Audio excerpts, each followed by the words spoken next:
तो आज हम लोग सीखेंगे इस डीप फ्रीजर में गैस चार्ज करना, किस तरीके से गैस को चार्ज किया जाता है। मैं आपको बता दूं, ये डीप फ्रीजर था लीकेज, मतलब इसमें लीक हो चुकी थी गैस और इसके लीकेज को हम लोग ढूंढ लिए और यहाँ पे जो जॉइंट था ना वहीं पे इसका लीकेज था और उसमें हम लोग डाले थे प्रेशर और 24 घंटे तक हमने इसको छोड़ दिया प्रेशर को। और याद रहे आपको बता दें कि जब भी आप इसमें प्रेशर डालिए तो 100 PSI के आसपास में पूरे सिस्टम में प्रेशर डालिए और ये इतना ही प्रेशर अपने डीप फ्रीजर में और अपने फ्रिज में डाला जाता है। तो यहाँ से जो प्रेशर है इसको हम बाहर निकालते हैं, उसके बाद करते हैं इसका वैक्यूम और वैक्यूम करके गैस चार्ज करते हैं और बताते हैं कितना ग्राम आपको, कितना PSI गैस आपको इसमें चार्ज करना है ताकि डीप फ्रीजर अच्छी तरीके से कूलिंग करे। एकदम प्रोसेस से हम लोग समझेंगे इसको, एकदम बारीकी से इसके सारे चीज़ों को अच्छी तरीके से हम लोग समझेंगे। तो आपको लास्ट तक बने रहना है और अच्छी तरीके से सीखना है किस तरीके से डीप फ्रीजर में गैस को चार्ज करते हैं। चलिए प्रेशर को बाहर निकाल देते हैं। तो देखिए आइए थोड़ा समझ दिखा दिए, देख सकते हैं यहाँ पे सारे प्रेशर बाहर निकाले जा रहे हैं। यहाँ पे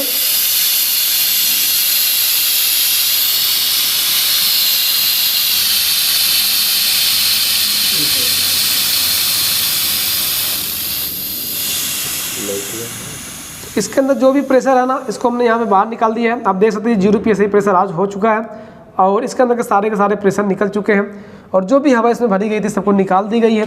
एक चीज़ जो सबसे बारीक पॉइंट यहाँ पे समझते जाइएगा आप लोग कि सबसे बड़ी चीज़ यहाँ पे क्या है कि आपको ये देखना होता है कि इसमें पिन है या नहीं है। कभी कभी हम लोग गलती से क्या करते हैं ना, इसमें वैक्यूम कर देते हैं और पिन बिना लगाए, तो बाद में जब गैस चार्ज करने के बाद हटाते हैं पूरी गैस उड़ जाती है, पूरी गैस बर्बाद, 1 घंटा बर्बाद हो जाता है। तो यहाँ पे देख लेते हैं पिन लगी है या नहीं लगी है। तो देख सकते हैं यहाँ पे पिन नहीं है, नहीं है ना, यहाँ पे पिन नहीं है। तो पिन नहीं है, अगर हम यहीं पे वैक्यूम कर दिए होते और गैस चार्ज कर दिए होते तो सारी गैस हमारी बर्बाद हो जाती है, इसलिए पिन लगाते हैं। थोड़ा सा पिन दीजिए, तो चार्जिंग पिन दीजिए वहाँ से।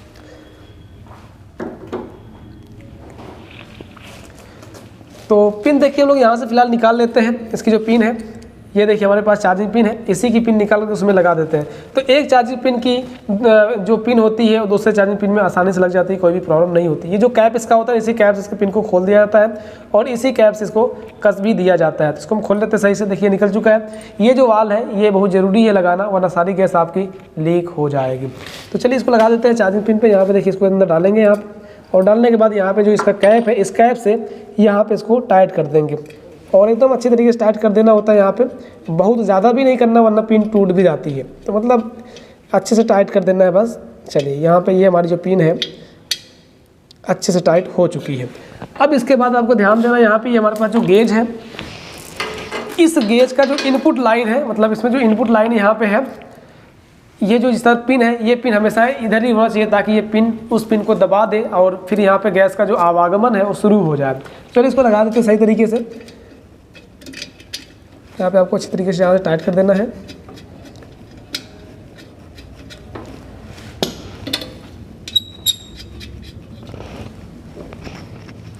कभी कभार ये पिन अच्छे से नहीं दबी होती है तो अच्छे से वैक्यूम भी नहीं हो पाता और गैस अंदर नहीं जाती है।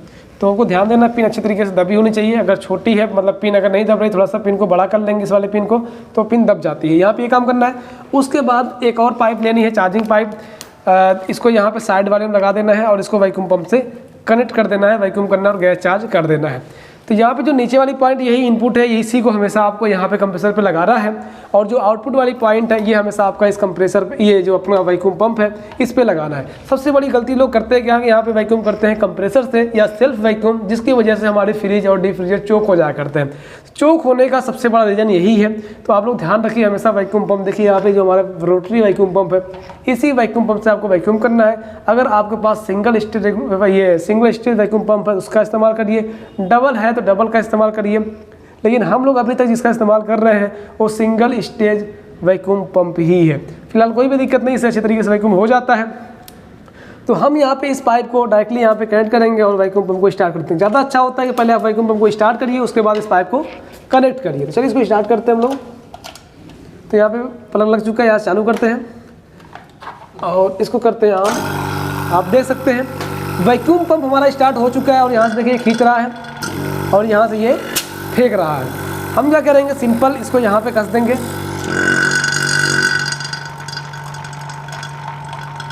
इसको अच्छी तरीके से यहाँ पे टाइट कर देंगे।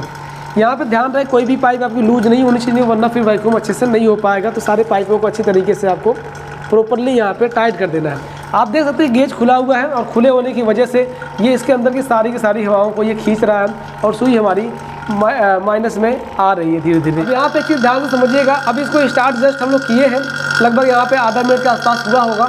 तो स्टार्ट हुआ और ये देख रहे हैं कि जो सुई हमारी ये -30 पे आ चुकी है, लेकिन इसका मतलब ये नहीं कि वैक्यूम हो गया। इसका मतलब ये है कि इस पाइप में जो भी हवा है, जो हवा है वो हवा पूरी तरीके से ख़त्म हो चुकी है, लेकिन वो जो हवा थी उसने जो नमी अंदर छोड़ी थी पाइपों में, वो नमी अभी ख़त्म नहीं हुई है। वैक्यूम पंप की खासियत यही है कि ये जो हमारा वैक्यूम पंप होता है, ये हवा को तो बाहर निकालता ही निकालता है, और उसके साथ साथ जो उसके अंदर नमी रहती है हवा के द्वारा पाइप के अंदर, उस नमी को भाप बना करके उबाल के बाहर निकाल देता है। जब तक ये वैक्यूम होता है तब तक मैं आपको कुछ बता देना चाहता हूँ किस तरीके से ये भाप बनाता है। देखिए, जब ये वैक्यूम करता है ना, तो अंदर का जो प्रेशर होता है हवा का, वो पूरी तरीके से ख़त्म हो जाता है और डाउन हो जाता है। जब किसी भी चीज़ का प्रेशर कम होता है तो उसका टेम्परेचर भी कम हो जाता है। तो यहाँ पे जब ये वैक्यूम कर रहा है तो इसके अंदर के प्रेशर को कम कर रहा है, जिसकी वजह से जो हमारा ये 20 डिग्री 25 डिग्री 15 डिग्री टेम्परेचर होता है हमारे वातावरण के मतलब आसपास में जो टेम्परेचर होता है, उसी टेम्परेचर से ये हम इसके अंदर की जो भी नमी वगैरह होती है ये उबलने लगती है, भाप बनने लगती है, और भाप बन करके और धीरे धीरे वैक्यूम पंप के जरिए से ये बाहर निकल जाती है, जिससे कि पूरी जो इसकी पाइप ये ड्राई हो जाती है, एकदम सूखी हो जाती है। और फिर उसके बाद हम लोग यहाँ पे वैक्यूम करते हैं तो ये हमारा सिस्टम चोक नहीं होता है, जबकि कंप्रेसर ये चीज़ नहीं कर पाता है और सेल्फ वैक्यूम से ये चीज़ नहीं हो पाती है, भाप बन के नमी बाहर नहीं निकल पाती है, जिसकी वजह से ये नमी बाद में जाकर के चोक कर देती है सिस्टम को, और फिर वहाँ पे हमें दोबारा से वैक्यूम करना पड़ता है, फिर से उसमें गैस चार्ज करना पड़ता है। काफ़ी ज़्यादा प्रॉब्लम होती है फ्रिजों में और डीप फ्रीजर में। तो ये चीज़ ध्यान रखना, जब आप वैक्यूम पंप का इस्तेमाल करेंगे तो कोई भी ऐसी प्रॉब्लम नहीं होगी। तो जब तक ये वैक्यूम हो रहा है तब तक हम थोड़ा सा रुकेंगे, और लगभग यहाँ पे हम लोग 15 से 20 मिनट वैक्यूम करेंगे, और जब अच्छी तरीके से वैक्यूम हो जाएगा तो फिर यहाँ पे हम लोग वैक्यूम को होल्ड करके फिर यहाँ पे गैस चार्जिंग करेंगे। एक तरीका और समझ लीजिए किस तरीके से जानते हैं वैक्यूम हो गया या नहीं हो गया, थोड़ा नज़दीक लाइएगा। इसकी आप आवाज़ सुनिएगा, अगर जब इसको बंद किया जाएगा और खोला जाएगा तो अगर इसकी आवाज़ में चेंजिंग हो रही है, इसका मतलब अभी इसके अंदर हवा है, नमी है।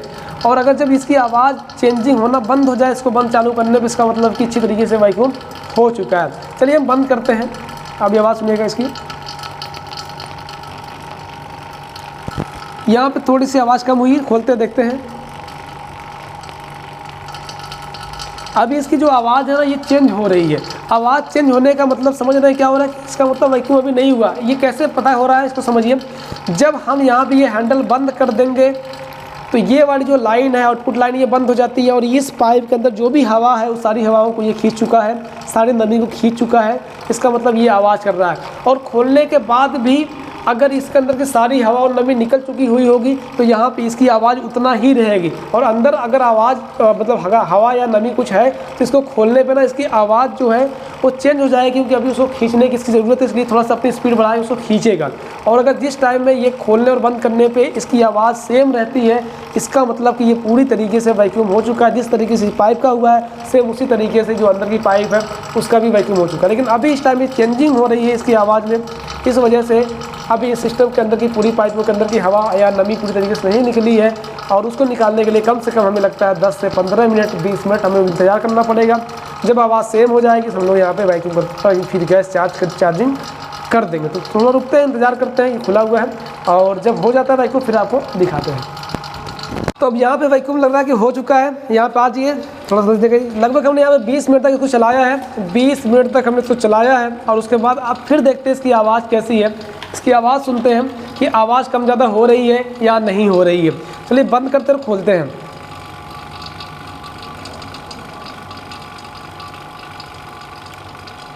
देखिए बंद कर दिया गया, कोई भी आवाज़ चेंजिंग नहीं हुई है। खोलते देखते हैं,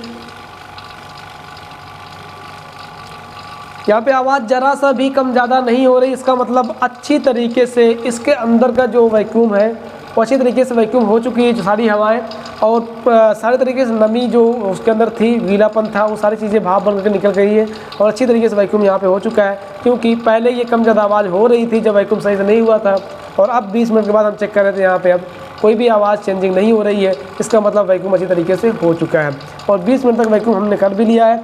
अब सीधा यहाँ पे इसको करेंगे बंद। सबसे पहले वो गेज को बंद करना होता है, उसके बाद इसको वैक्यूम पंप को बंद करना होता है।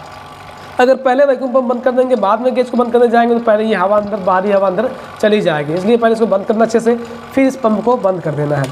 इसको बंद करने के बाद आप यहाँ से ये लाइन हटा सकते हैं, निकालेंगे और निकाल कर सीधा लगा देंगे गैस सिलेंडर में।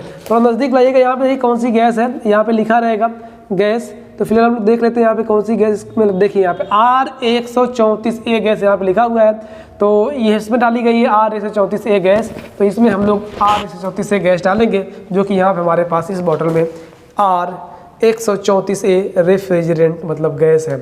इस बॉटल में होता है 450 ग्राम, फिलहाल इसमें 450 ग्राम तो नहीं पड़ेगी। अब यहाँ पे मैं आपको दिखा दूँ, थोड़ा सा लाइएगा, यहाँ पे देखिए स्टिकर बना हुआ है और यहाँ पे बता रहा है कितना ग्राम डालना है इसमें।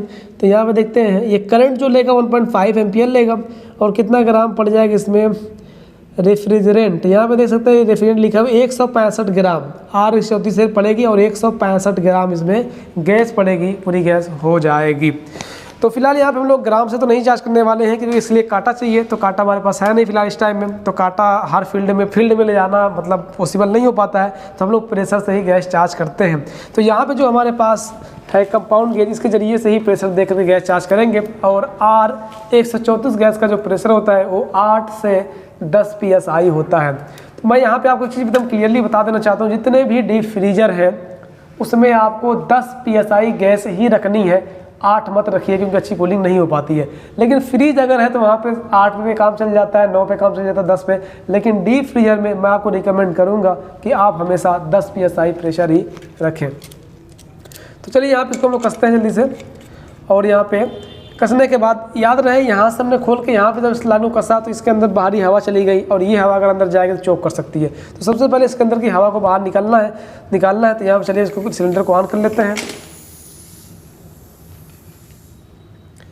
सिलेंडर को यहाँ पे ऑन कर चुके हैं। याद रहे कि सिलेंडर को उल्टा कर गैस चार्ज किया के लिए ज़्यादा अच्छा रहता है। अगर आप सीधा करके भी गैस चार्ज करते हैं R134 से गैस को, तो कोई भी दिक्कत यहाँ पे नहीं होती है। तो चलिए हम लोग यहाँ पे गैस चार्ज करने से पहले यहाँ पे ध्यान रखना है, इस हवा को निकालना ज़रूरी है, ये खोल नहीं देना है। तो चलिए हवा को निकालते हैं, इस पाइप के अंदर की जो भी हवा है वो निकाल देते हैं यहाँ से, उनका ढीला करते हैं। देख सकते हैं गैस यहाँ देखिए अब निकल रही है, हवा निकल चुकी है। देखिए ये गैस निकल रही है, हमने यहाँ पे बंद कर दिया, मतलब हवा सारी बाहर निकल चुकी है। अब यहाँ पे बंद पे ही लगभग 40 से 50 PSI गैस चार्ज कर देनी है हमको। उसके बाद चालू करके जो थोड़ा बहुत कम गैस रहेगी उसको चार्ज करेंगे।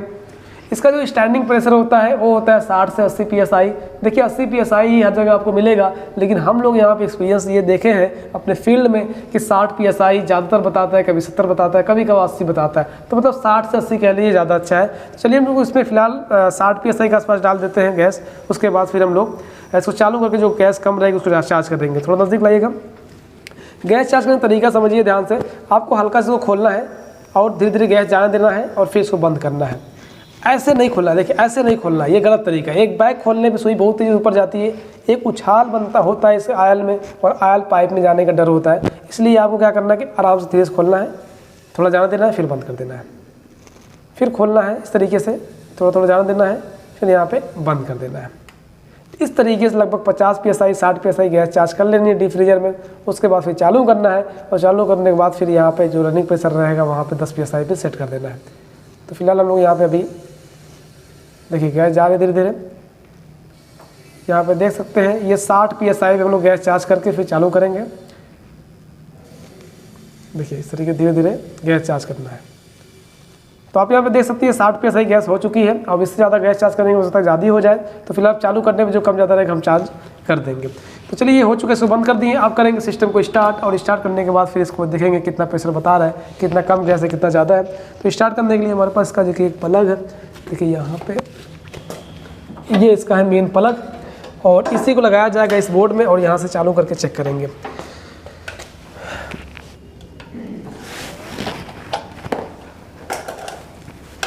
चलिए इसको करते हैं, बंद कर लेते हैं। तो यहाँ पे स्टार्ट करते हैं। कंप्रेसर हमारा स्टार्ट हो चुका है और ये सुई देखिए, गेज की सुई दिखाई यहाँ पे, ये गेज की सुई देख सकते हैं धीरे धीरे नीचे आ रही है और ये लगभग 20 PSI पे आ चुकी है। अभी धीरे धीरे और भी नीचे आ रही है। हमें सेट करना है 10 PSI पे। यहाँ पे धीरे धीरे नीचे आ रही है ये हमारी सुई और देखते हैं कहाँ तक आती है।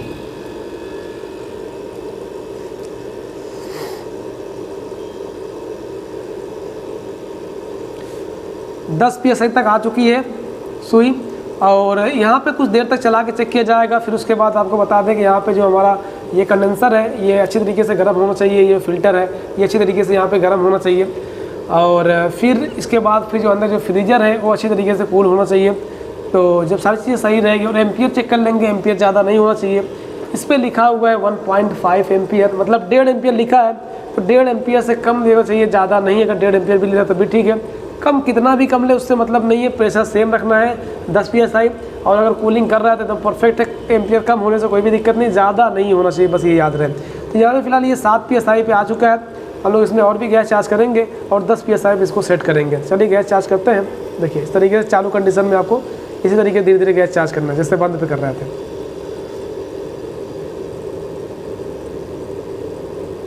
8 PSI पे अभी है, तो धीरे धीरे आपको गैस चार्ज करना है, एक बैग नहीं चार्ज करना है गैस।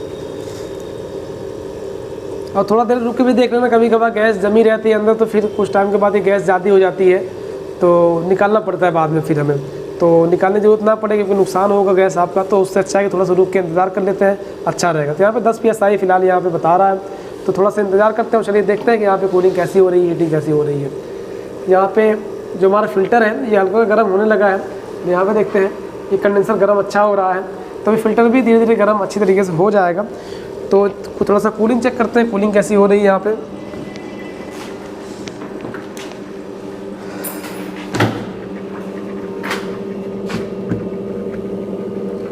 तो यहाँ पे कूलिंग स्टार्ट हो चुकी है। अभी मैं आपको टेम्परेचर मीटर के जरिए से चेक कराऊंगा इसकी कूलिंग कितनी हो रही है कितनी नहीं हो रही है। भाई कूलिंग जो हमारी स्टार्ट हो चुकी है, यहाँ पे कूलिंग अच्छी हो रही है।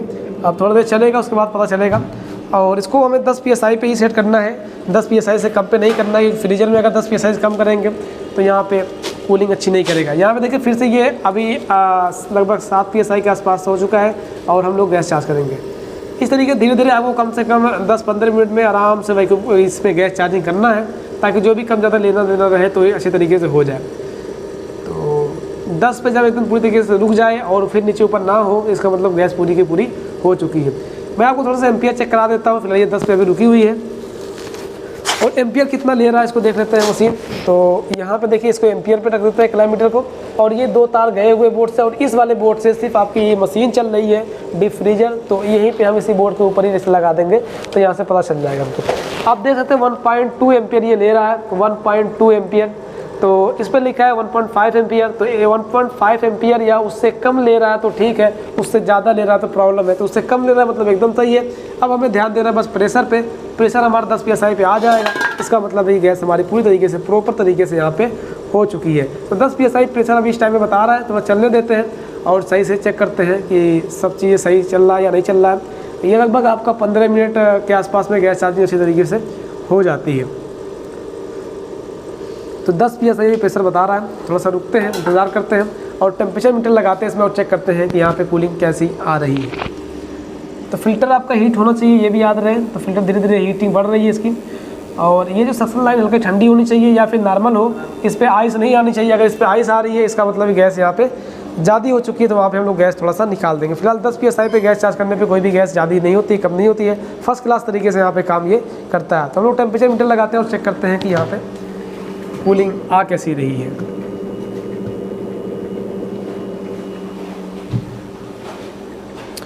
.24 देखिए यहाँ पर टेम्परेचर मीटर अपने पास है, ये है टेम्परेचर मीटर, और इस टेम्परेचर मीटर के जरिए से हम नाप सकते हैं यहाँ पे टेम्परेचर कितना आ रहा है।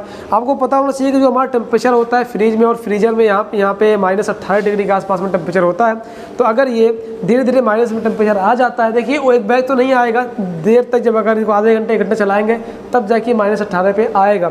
तो हमें क्या चेक करना होता है कि ये जो प्लस में टेम्परेचर रहेगा इसके आसपास में, जो हमारा 22-23 जो भी टेम्परेचर बाहर का है उससे कम होते होते माइनस में आ जाए, -10 -5 तक आ जाए, तब भी मतलब ये पूरी तरीके से अच्छी तरीके से कूलिंग कर रहा है। देखते हैं कितना टेम्परेचर है। यहाँ पे देखिए इसको करते हैं ऑन, मीटर ऑन हो चुका है और ये बताया कितना डिग्री टेम्परेचर। देखिए 24 डिग्री सेल्सियस यहाँ पे टेम्परेचर है। 24 डिग्री इस टाइम में हमारे यहाँ पे जो इंस्टीट्यूट है, इस इंस्टीट्यूट पे टेम्परेचर है, और हम चेक करेंगे इसका जो टेम्परेचर ये माइनस में जा रहा है या नहीं जा रहा है। ये थोड़ा सा टाइम लगता है, लेकिन धीरे धीरे ये माइनस में आ जाना चाहिए, इसका मतलब तब सही होगा। तो चलिए इसके अंदर डाल देते हैं और उसके बाद इसको बंद कर देते हैं और इंतज़ार करते हैं ये माइनस में कब तक आ रहा है। 24 था, अभी धीरे धीरे देखिए डाउन होगा, अभी यूँ टेम्परेचर अंदर है कम है, तो ये देखिए अभी 23 हो जाएगा, फिर धीरे धीरे 22 हो जाएगा, इस तरीके से डाउन होते हुए चला आएगा। आप यहाँ पे देख सकते हैं ये धीरे धीरे घट रहा है, अभी 24 ही है।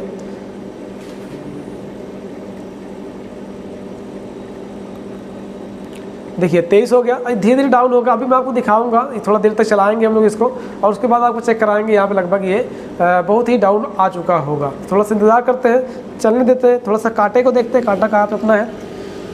तो जो गेज अपना है ये फ़िलहाल अभी इस टाइम में 9 PSI बता रहा है, तो इसमें थोड़ा सा और भी गैस चार्ज करते हैं ताकि 10 PSI पे अच्छी तरीके से ये आ जाए।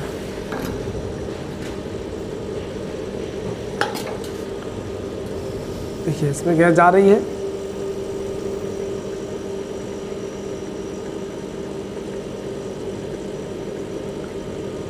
अगर ये सुई यहाँ ना रुक करके पूरी गैस पड़ जाए, इस टाइम में अगर एक बैग ही धीरे धीरे नीचे आ जाए, -30 पे आ जाए, इसका मतलब कि हमारा सिस्टम चोक हो चुका है, ये याद रहे।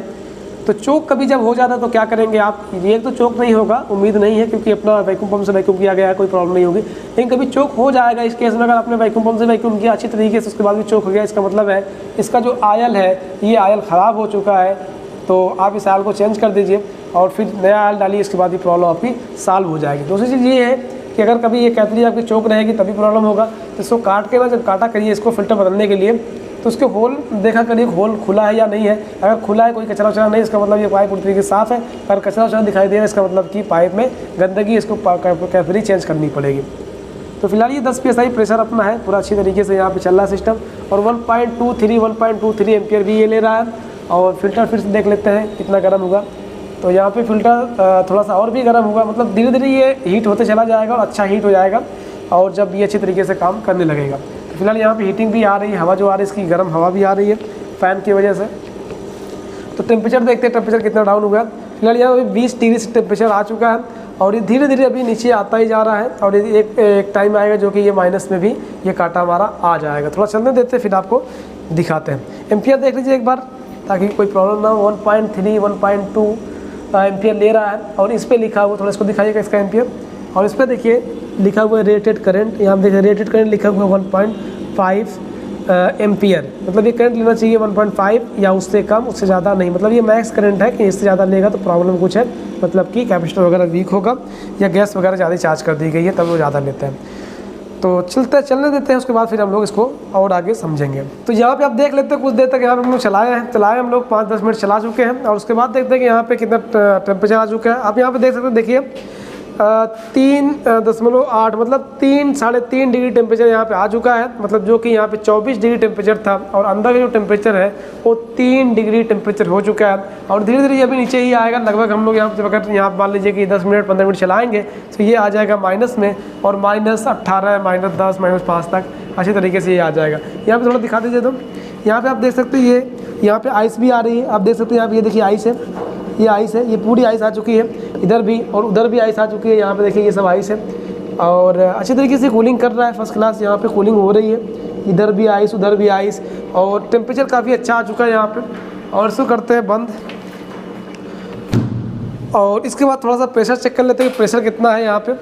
और ये देखिए यहाँ पे प्रेशर देख लेते हैं। तो प्रेशर देख सकते हैं आप, जो हमने 10 PSI गैस चार्ज की थी यहाँ पे, वही 10 PSI ही गैस यहाँ पे है। मतलब कि एकदम सही है, प्रेशर ना कम है ना ज़्यादा है। जितनी गैस डालनी थी उतनी गैस पड़ चुकी है और ये अच्छी तरीके से कूलिंग कर रहा है। इसका फिल्टर वगैरह देख लेते हैं, ये देखिए और अच्छा हीट हो रहा है। और ये कंडेंसर अच्छे से हीट हो रहा है। और सक्शन लाइन थोड़ा हल्का सा चिल्ड है, ज़्यादा चिल्ड नहीं है। मतलब कि ये जो हमारा फ्रिज है ये अच्छी तरीके से रेडी हो चुका है। यहाँ पे गैस अच्छी तरीके से चार्ज कर दी गई है और ये सही तरीके से काम कर रहा है। अब यहाँ पे हम लोग इसकी जो गैस वाली लाइन है सबको हटा लेंगे और यहाँ पे जो हमारे पास ये कैप है इस कैप को लगा देंगे। तो यहाँ पे चलिए, यहाँ पे क्या करना, सबसे पहले सिलेंडर को आपको बंद कर लेना है। तो सिलेंडर आप यहाँ पे बंद कर चुके हैं और ये गैस तो बंद ही है। फिलहाल यहाँ से हम क्या करेंगे, सीधा इसको खोलेंगे पाइप को और पाइप को खोल के बाहर कर लेंगे। ये देखिए इस तरीके से पाइप को खोल लेना है और पाइप खोल के इसको साइड कर लेना है। और यहाँ पे क्या करना है, ये जो NRB कैप है आपको ध्यान देना है, इसमें एक होता है रबड़, ये रबड़ होना चाहिए, वरना कभी ये अगर लीक होगा वाल तो फिर सारी गैस उड़ जाएगी। और रबड़ रहेगा तो लीक हो जाए तब भी ये रोके रहेगा यहाँ पे प्रेशर को। तो यहाँ पे अच्छी तरीके से यहाँ पे टाइट कर देना आपको इस कैप को। और कैप जब अच्छी तरीके से यहाँ पर टाइट हो जाएगा तो यहाँ से कभी भी गैस यहाँ से लीक नहीं हो सकती है। बाद में फिर आप इसके सिलेंडर के आपको अलग कर सकते हैं, आप इस तरीके से इसको हटा सकते हैं और इसको हटा सकते हैं। मतलब ये गैस अलग हो चुका है और यहाँ पे सिस्टम हमारा पूरी तरीके से चार्ज हो चुका है और ये सही तरीके से गैस जो हमारा सिस्टम है ये काम कर रहे हैं। इसमें बस लीकेज था और लीकेज को सही किया गया, वैक्यूम किया गया और गैस चार्ज कर दिया गया। मैं यहाँ पे आपको बता दूँ, ये जो इंस्टीट्यूट है यूपी आजमगढ़ महाराजगंज में है और यहाँ पे सारे लोग आते हैं बच्चे सीखने के लिए, AC, fridge, washing machine, geyser, RO, freezer, water cooler, house wiring, ये सारी चीज़ें सीखते हैं यहाँ पे। तो जिन भी लोगों को यहाँ पे आना है सीखने के लिए तो यहाँ पे आ सकते हैं और 3 दिन का यहाँ पे डेमो क्लास मिलता है आपको, फ्री में आइए, 3 दिन तक डेमो लीजिए, अगर अच्छा लगता है फिर एडमिशन लीजिए और अगर नहीं लगता तो फिर वापस घर भी जा सकते हैं और यहाँ पे हॉस्टल उसी पैसे मिल जाएगा। कोर्स की जो फीस है वो थोड़ा सा मैं आपको बता देना चाहता हूँ। अगर आप सिर्फ एसी का काम सीखना चाहते हैं तब 13,500 में कंप्लीट हो जाएगा, 1 महीना कोर्स है। और अगर सारा कोर्स करना चाहते हैं मतलब AC, fridge, washing machine, geyser, RO, freezer, water cooler, house wiring सब कुछ, तो ये हो जाएगा आपका 1.5 महीने में कंप्लीट और इसका है 19,500, जिसमें हॉस्टल फ्री है। हॉस्टल में आपको बर्तन, गैस, रूम, बिस्तर वगैरह सब मिल जाएगा, सिर्फ खाना आपका रहेगा। तो ये सारी फैसिलिटी यहाँ पे दी जाती है करीम टेक्निकल इंस्टीट्यूट पे। और यहाँ पे सबसे अच्छी फैसिलिटी ये है 3 दिन तक फ्री में डेमो क्लास आपको मिलता है, जहाँ पे 1 भी रुपया आपका चार्ज नहीं लगता है और 3 दिन के बाद फिर जाके आपको एडमिशन लेना है। हाफ पेमेंट करना होगा 3 दिन के बाद और हाफ पेमेंट जब कोर्स खत्म होने वाला रहेगा तब, और यहाँ पे आपको सर्टिफिकेट भी दी जाती है। तो बस आज के लिए इतना ही और वीडियो देखने के लिए बहुत बहुत धन्यवाद।